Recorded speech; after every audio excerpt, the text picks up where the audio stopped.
Hello, I'm Chris, this is Gross Models, and this is issue 8 of Build Your Own R2-D2 from Fanhome. This artwork has been supplied to me by Fanhome, so thank you very much for them making this entire series possible. On with the build, well, on with the magazine first, because we always look at the build. You may notice, these are the parts that I've got this week. These are the parts from last week, and these are the parts from before the before times. Before we had these parts, there were these parts, and we'll be using these to create more and add this bit to it. So let's have a look and see. We're building the head frame and ankle components again. We're doing this for a little while because the head is obviously quite a big chunk of R2, and we've started on the leg, so we may as well do that and get one out of the way, and then we're going to have to do exactly the same again on the other leg, but reversed. Right, the weapon of the Jedi, everybody knows, of course, that is a big stick. It's the lightsaber, which prototype designs and things before all of the CGI is added. It's just a stick. If I remember correctly, the sticks was actually spinning. They made them spin to create more of the particle effects. But yeah, don't want broadswords, didn't want fencing. I want somewhere in between, and that's pretty much what you got. Yeah, all cool, all very good.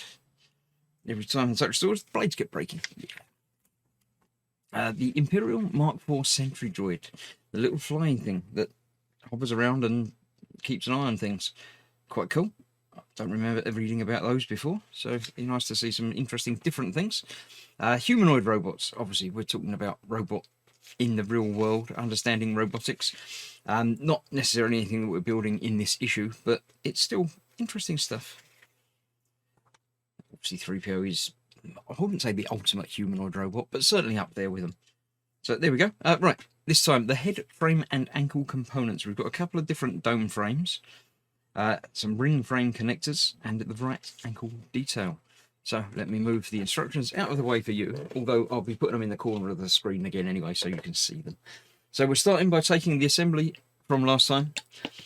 Some more screws. That they didn't provide any screws this time, but they've just told us basically use screws that you've already got, which is exactly the right way to do it. Although I will be talking about those in a moment. 3, 4 nuts as well. There we go. Right, so basically we're taking this that way round. Yes, this is going next to the open piece. Is this one, which is labelled DF03, because we already did the 04, obviously, so now we're doing the 03. This has been fitted in exactly the same way as previous ones were. A nut goes into the little nut recess, hold it in place with a finger, turn it over, put a screw in, and first time try, yeah, get it in the right place, all lined up, no trouble at all, and then do the same again with the second one.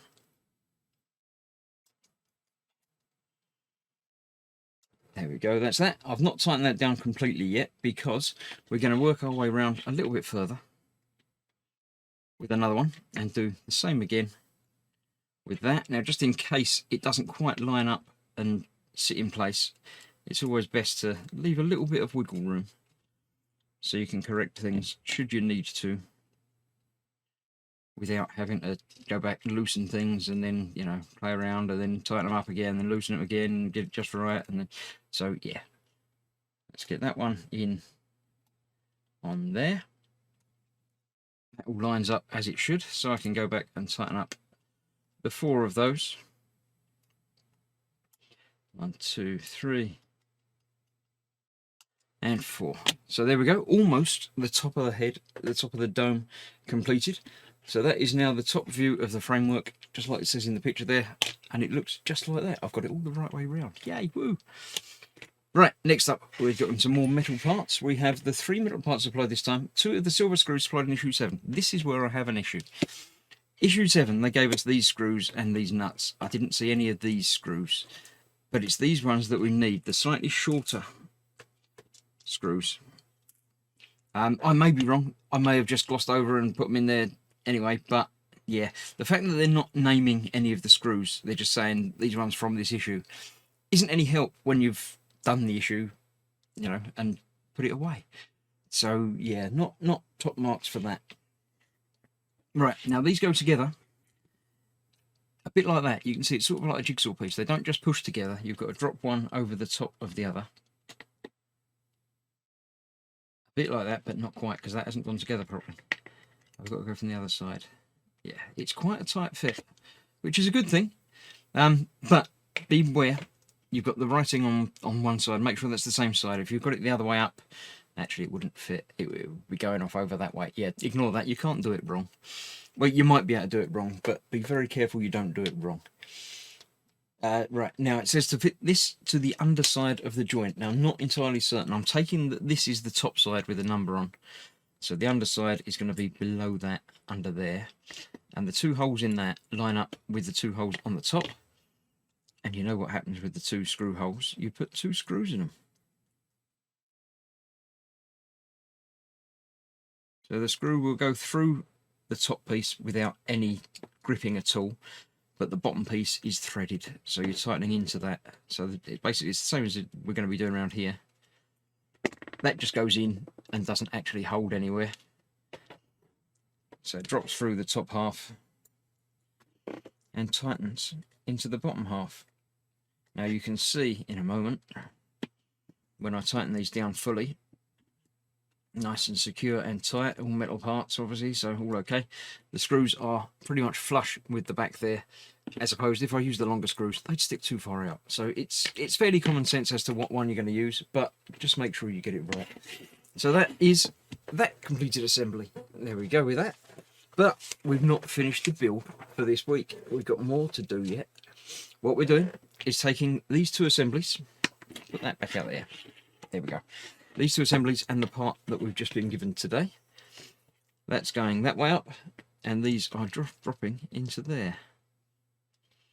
Yeah, like that. Right, okay. Yes, they'll only go one way around because you've got multiple cutouts and multiple cutouts. So they go in there like that. Just fits in. 5 flanges, yep, metal casing, central flange, yep, the assembly should look like that. It does indeed. They're loose, but it's going to be attached. That's okay. They're okay to be loose because we're fitting them to this, and obviously these slots here are what these slots there are going to go into.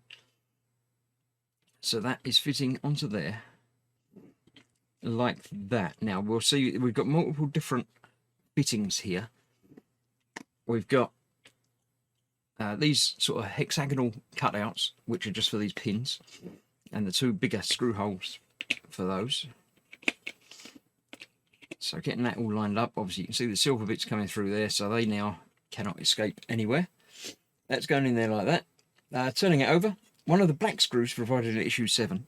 I don't remember getting any black. I used the black screws from issue 7 to hold these in place.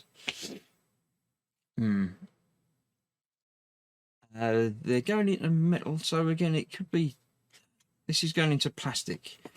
So I'm going to use a black screw from a previous issue, which should be different lengths. Right, okay, let's go for the longer one. Sounds like a plan, because we're going quite a way into this through the plastic.